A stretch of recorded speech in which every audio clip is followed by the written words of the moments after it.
Olá, muito boa tarde. Sejam bem-vindos a mais uma edição de Mercado e Companhia. Vamos aos destaques de hoje. Presidente chinês Xi Jinping não descarta retaliação aos Estados Unidos caso disputa comercial entre os dois países se prolongue. Preço do café no mercado interno sobe R$ 25,00 em um dia, após USDA reduzir estimativa de produção da safra brasileira. AgroCenário 2020, um dos maiores eventos do agronegócio brasileiro, vai discutir tendências para o próximo ano. Na pauta está também a proposta de reforma tributária que deve ser apresentada ao Congresso pela FPA. Tudo isso e mais agora, o Mercado e Companhia já está no ar. As notícias sobre as negociações comerciais entre Estados Unidos e China seguem no foco do mercado. Hoje, o presidente da China, Xi Jinping, afirmou que pretende trabalhar para alcançar um acordo comercial com os Estados Unidos, mas que pode retaliar os americanos caso a disputa entre os dois países se prolongue. Em encontro com uma delegação de empresários americanos, o presidente da China, Xi Jinping, não descartou uma retaliação aos Estados Unidos caso a disputa entre os dois países se prolongue. No entanto, Xi Jinping também afirmou que pretende trabalhar para alcançar um acordo comercial com Washington. Ainda nesta semana, agências de notícias informaram que o vice-primeiro-ministro chinês Liu He convidou o representante de comércio norte-americano Robert Lighthizer e o secretário do Tesouro americano Steve Mnuchin para uma nova rodada de discussões presenciais em Pequim, antes do Dia de Ação de Graças nos Estados Unidos, que acontece na próxima semana. Mas nada foi confirmado oficialmente pelo governo dos dois países. Vamos agora conversar com o diretor da Simconsult, Leone Severo, para analisar as tendências e perspectivas em relação à guerra comercial e os efeitos na formação de preços das commodities agrícolas aqui no Brasil. Leones, boa tarde, seja bem-vindo. Boa tarde, Kelly, boa tarde a todos. Quais são as suas expectativas em relação à assinatura da fase 1 do acordo comercial entre Estados Unidos e China? Pode ficar para 2020? Realmente a situação é muito difícil, né? Ainda mais agora com essa moção do Congresso americano que aprovou uma interferência nos assuntos de Hong Kong. Então a China certamente não vai aceitar. Essa naturalmente foi a manifestação do presidente chinês e isso dificulta ainda mais o acordo. E como o efeito disso é previsto para o mercado brasileiro? Se você acha que pode ter um atraso nesse acordo e o efeito disso na demanda pelas commodities do Brasil? Não, a China continua comprando soja aqui para dezembro, janeiro, safra nova, comprou muitos navios, praticamente está coberta nos primeiros meses do próximo ano de soja brasileira, e o efeito não tem quase nenhum mais, né? Porque a preferência da China é total para a América do Sul, inclusive a Argentina, e inclusive cancelou algumas cotas já que tinha aprovado para empresas que estavam na China, americanas que estavam na China, para comprar soja americana. Então, é um assunto muito delicado, muito forte, intenso, mas não vejo assim reflexos negativos para o Brasil de jeito nenhum. O que significa interferência nenhuma da guerra comercial na formação de preço que você acaba de afirmar? Explica melhor para a gente entender isso na tendência na formação de preço aqui das commodities. Não, porque há 3 anos o Brasil tem se beneficiado do prêmio, já se distanciou de Chicago há muito tempo, o pessoal não presta atenção nisso, mas é perfeitamente perceptível que a formação do Brasil, do preço da soja do Brasil, já não obedece totalmente Chicago. Você rebusca do prêmio, que é uma variável, e até do dólar também, que tem essa vantagem dessas valorizações, mas não tem nenhum impacto mais na formação do preço da soja brasileira, já que nós somos protagonistas. A safra sul-americana corresponde a 55% da oferta da soja mundial, os Estados Unidos é apenas 28%, nós somos os maiores produtores, os maiores exportadores, e inclusive o milho também tem tido o mesmo, não para a China, mas para outros destinos, tem tido a mesma performance.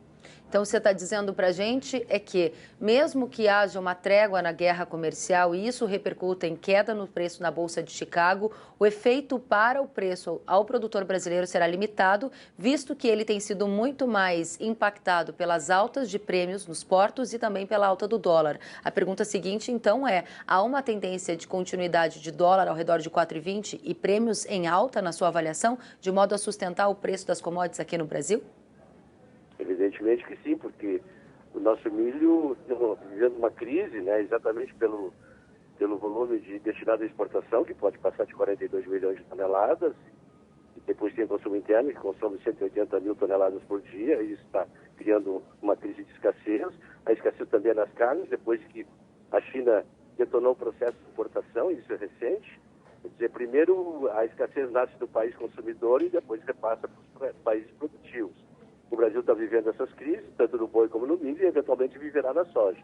Nossa soja ainda está muito abaixo do preço da soja americana, nossa soja é barata, então não tem razão nenhuma para comprar soja americana, já que nós temos uma qualidade superior, temos a vantagem de diferença de frete, temos várias outras vantagens, além de ter um potencial produtivo muito maior que dos Estados Unidos. Agora, você disse que evidentemente que sim, do ponto de vista de uma demanda externa que aquece as nossas exportações, citou como exemplo o mercado de milho, citou como exemplo o mercado de carnes e disse que há potencial de enfrentarmos também uma crise de escassez no mercado da soja. Quero entender, baseado em que essa situação da soja, se é uma ramificação da guerra comercial. E o segundo ponto, sobre dólar, que eu perguntei, 4,20, você vê o dólar ainda nesses patamares ou mais altos para 2020, Leones? O dólar, com certeza. O dólar não tem muito o que cair. Nós temos várias convulsões na América Latina. Tem uma retirada de capital muito forte do Brasil. A taxa de juros do Brasil ficou muito baixa. Tem uma fuga espetacular dos especuladores, que eles se beneficiavam do juro brasileiro. Então, nós não temos nenhuma reparo que o dólar vai continuar ao redor de 4,20 daí para mais. E depois da soja, nós podemos viver essa situação porque nós estamos exportando mais de 72 milhões de toneladas. O mercado interno consome 44. Já são 44 mais 72, já são 116, e esse é o tamanho da safra brasileira. Nós tivemos uma redução da oferta brasileira do ano passado para cá, em cerca de 10 milhões de toneladas, e isso naturalmente está fazendo falta no mercado. Um outro aspecto é também a quebra da safra americana, que isso também ainda é um fator subjacente, mas o mercado já se ressente da falta desse produto. Então nós estamos vivendo esse período de escassez, provavelmente vai se acabar no Brasil, e é naturalmente resultado dos mercados consumidores que entraram em situação de escassez. Bom, está muito claro o seu argumento de que, somando a demanda chinesa, que na sua opinião vai continuar consistente, independente dos rumos da guerra comercial, somado a uma tendência de dólar mais alto que você acaba de mencionar, usando como base essa situação tensa no mercado internacional e também aqui na América do Sul, e usando como base esse fortalecimento de demanda diante de uma safra brasileira que pode ser recorde, mas ainda faltaria produto. Claramente, a sua indicação para o produtor é que o preço, tanto do milho quanto da soja, tendem a subir mais. Sim, já vendemos quase 40% da safra nova brasileira, tanto do milho quanto da soja. Então, nós estamos bastante descapitalizados já de produto. Nós já comprometemos boa parte da nossa safra. Neste momento é um momento de pausa, um momento de espera, porque ainda tem muita coisa para acontecer. A safra de soja do Brasil está mal plantada, tem problema de clima, não se sabe quanto vai colher. A safra está atrasada no seu plantio, tem vários estados que têm problema. E também começa a nascer insegurança com relação ao tamanho da produção da safrinha de milho. Então nós temos uma situação bastante complexa, bastante prejudicial. Nós estamos vendo aí o trigo da Austrália praticamente vai produzir a metade do que produzia. Os países asiáticos consomem 30% do negócio do trigo no mundo. Não tem trigo mais no mundo, não tem milho e também não tem soja. Quando vai se dar o pico da escassez de soja pelos seus cálculos, se confirmadas as suas previsões? Bom, agora não é entre safra, já está acontecendo, né? Já em novembro, dezembro, a colheita do Brasil vai ser atrasada. A gente tinha expectativa que em dezembro já tivesse uma boa colheita de soja. Tem um prejuízo muito grande no Mato Grosso do Sul, Paraná. Essa soja vai estar disponível na metade de janeiro e isso naturalmente vai trazer muitas dificuldades no suprimento interno, inclusive na exportação. O Departamento de Agricultura dos Estados Unidos reduziu em 10,5% a estimativa de produção do café brasileiro na safra 19/20. Agora, o USDA prevê que a colheita no país deva chegar a 58 milhões de sacas, ante as quase 65 milhões de sacas colhidas em 2018 e 2019. O motivo, segundo o departamento, é a menor produtividade nas lavouras de arábica, que antes tinham safra estimada em 41 milhões de sacas. Agora são indicadas em quase 40 milhões de saca. 17,2% a menos que na safra 18/19. Sobre este assunto, a gente vai falar com o Eduardo Carvalhais. Essa perspectiva de safra menor elevou a cotação do grão na Bolsa de Nova York e no mercado interno. Só no sul de Minas Gerais, Carvalhais, e também em outras regiões, vou pedir para a produção atualizar isso para a gente. No sul de Minas Gerais e no Cerrado Mineiro, o preço da saca de 60 quilos subiu R$ 25 em um dia. Seja muito bem-vindo, explica para a gente, é uma tendência o preço continuar a subir? Bom, boa tarde. Primeiro subiu realmente forte, tanto na terça como na quarta como na quinta-feira. Os 2 dias juntos foram 1.000 pontos de alta, 1.010 pontos de alta nos contratos para março próximo. Isso, se você colocar em reais por saca, Nova York subiu R$60. Portanto, essa alta de R$25 aqui dentro até que acabou sendo branda, né? O que está vendo é realmente isso, é uma desconfiança no mercado que cresce aí a cada vez e que a produção brasileira vai se ver apertada para cumprir nossos compromissos no primeiro semestre do ano que vem. Ou seja, o Brasil vem exportando muito bem, uma média de 3 milhões de sacas por mês desde o início do ano. Nós devemos fechar esse ano, o calendário, o ano de 2019, com exportações de 40 milhões de sacas, talvez um pouco acima. Isso é um recorde histórico para o Brasil. Para você ter uma ideia, o nosso último recorde foi em 2015 de 37 milhões e alguns quebrados. Portanto, nós tivemos uma safra menor, uma safra de ciclo baixo, com problemas de qualidade, devido àquelas chuvas no final de abril e início de maio, e também de diversas floradas. E agora o USDA fala que, na previsão dele, essa safra vai ser menor ainda. O USDA tem uma credibilidade muito grande junto aos compradores de café lá fora.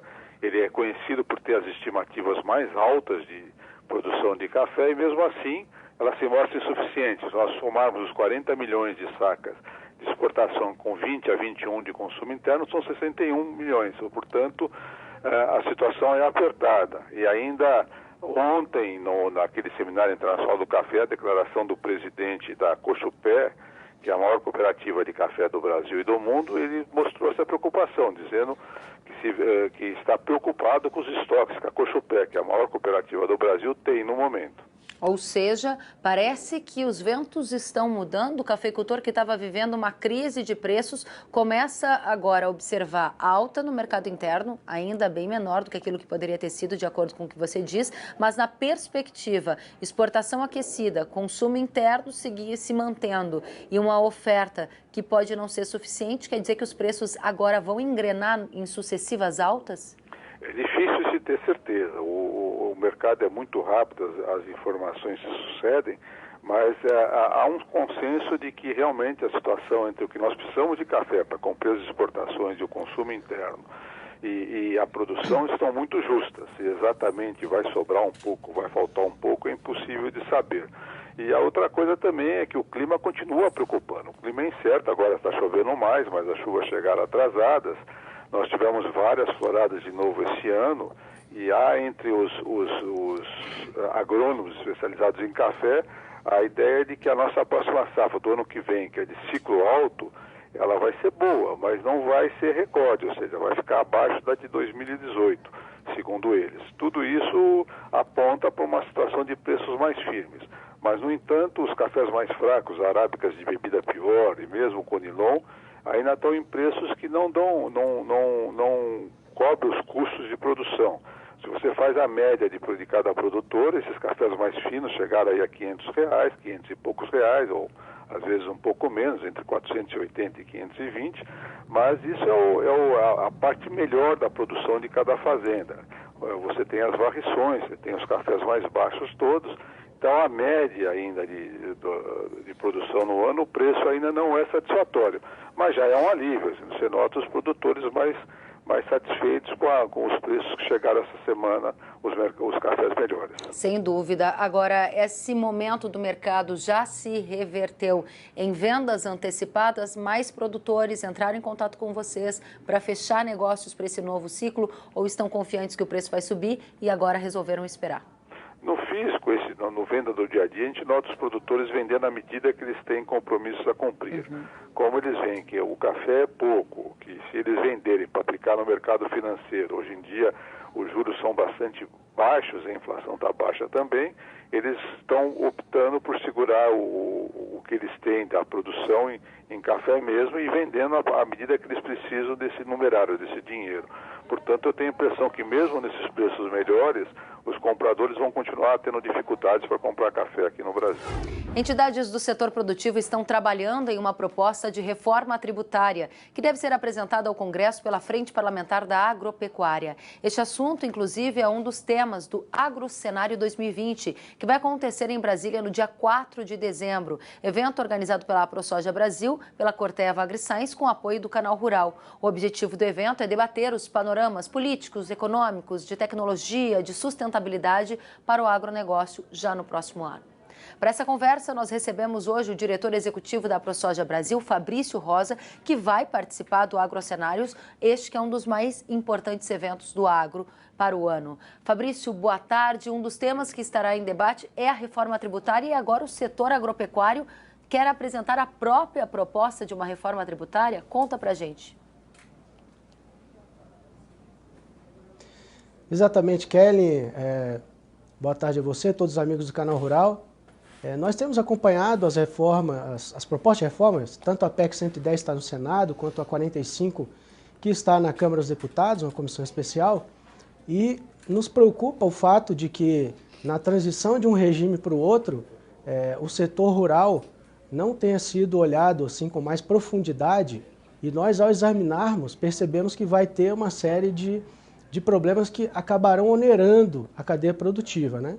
Eu me refiro, por exemplo, à questão do convênio 100, que hoje o ICMS tem uma redução na base de cálculo e quando você muda o sistema tributário desaparece o ICMS, então você reoneraria os insumos agropecuários, isso já teria um impacto muito grande para a soja, por exemplo, a gente fala em torno de 1, 2 sacos por hectare.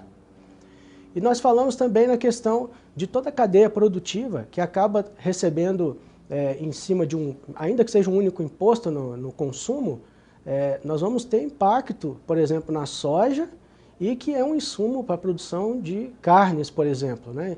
E no nosso ver, esse imposto deveria incidir apenas na cadeia final das carnes e não na soja, senão fatalmente nós teremos bitributação, né? Tributações em cascata.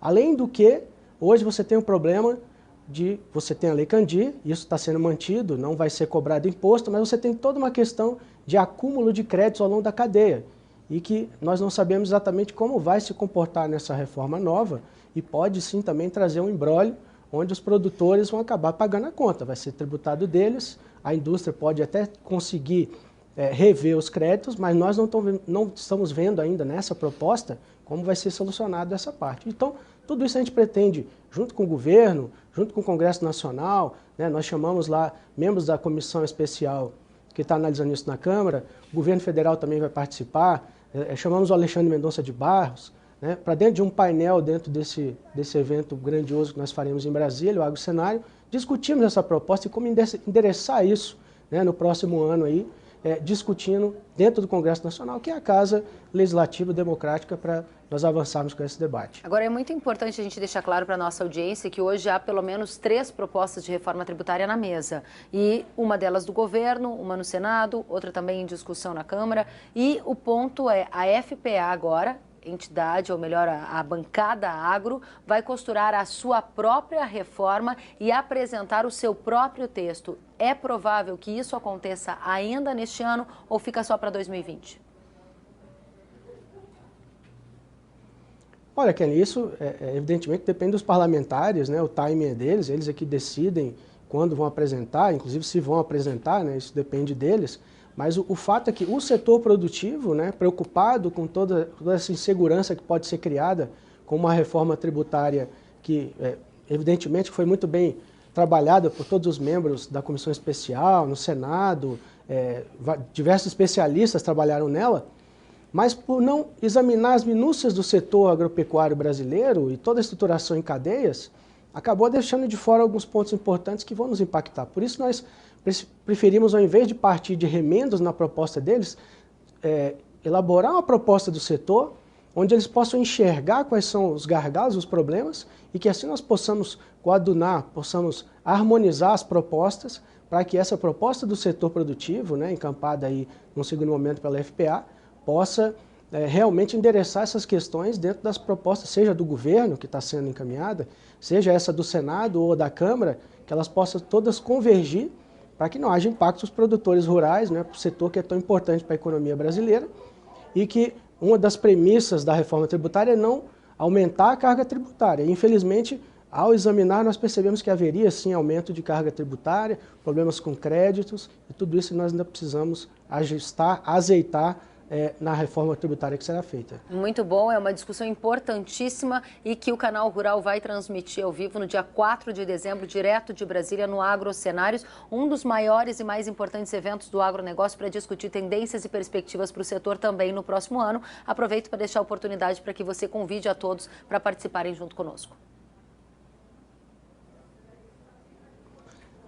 Muito obrigado. Eu quero convidar então os amigos produtores, lideranças, né, os parlamentares também, que possam fazer parte desse grandioso evento. O Agrocenário, ele é um balanço do ano, mas ele é 2020 porque a gente tem um olhar para o futuro, né? Vão ser painéis políticos, vamos também examinar conjuntura política, excelentes debatedores e moderadores, tá? O Alexandre Garcia, o William Vac, o presidente da FPA se fará presente também, enfim, uma série de, uma pleiade de autoridades e pessoas capacitadas para fazer um debate muito maduro e que possa olhar para 2020 com um olhar realmente de construir uma agenda positiva para o agronegócio brasileiro. Então, estão todos convidados. A partir de hoje vai ter um site aí que você pode fazer a sua inscrição e todos aí estão convidados para participar desse evento. Sentiu falta de algum conteúdo? Acesse canalrural.com.br.